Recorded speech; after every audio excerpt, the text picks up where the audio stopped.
बातमीपत्रात आपलं स्वागत आहे। सोलापूर शहरातील पुण्यश्लोक अहिल्यादेवी होळकर पुतळा व 4 हुतात्मा पुतळा या सुशोभीकरणाचे कामाचा लोकार्पण सोहळा पालकमंत्री चंद्रकांत पाटील यांच्या हस्ते करण्यात आला। यावेळी हुतात्मा मल्लप्पा धनशेट्टी, हुतात्मा श्रीकिशन सारडा, हुतात्मा जगन्नाथ शिंदे, हुतात्मा अब्दुल कुर्बान हुसेन यांच्या पुतळ्यास व पुण्यश्लोक अहिल्यादेवी होळकर यांच्या पुतळ्यास पालकमंत्री चंद्रकांत पाटील यांच्या हस्ते पुष्पहार अर्पण करून अभिवादन करण्यात आले। त्यानंतर हुतात्मा मल्लप्पा धनशेट्टी यांचे वंशज श्रीमती अन्नपूर्णा धनशेट्टी व हुतात्मा जगन्नाथ शिंदे यांचे नातू महादेव दीनानाथ शिंदे तसेच हुतात्मा कुर्बान हुसेन यांचे वंशज असीमुद्दीन शेख यांचा सन्मान पालकमंत्री पाटील यांच्या हस्ते करण्यात आला।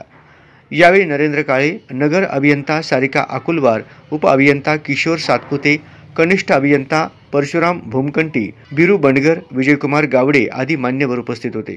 स्मार्ट सिटी योजनेअंतर्गत सोलापूर शहरातील वारसा स्थळांपैकी सोलापूर महानगरपालिकेची इंद्रभुवन या इमारतीचे नूतनीकरण कामास पालकमंत्री चंद्रकांत पाटील यांनी सदिच्छा भेट दिली। यावेळी महापालिकेचे आयुक्त शीतल तेली उगले यांनी इंद्रभवन इमारतीचे नूतनीकरण संदर्भातील संपूर्ण माहिती त्यांना दिली।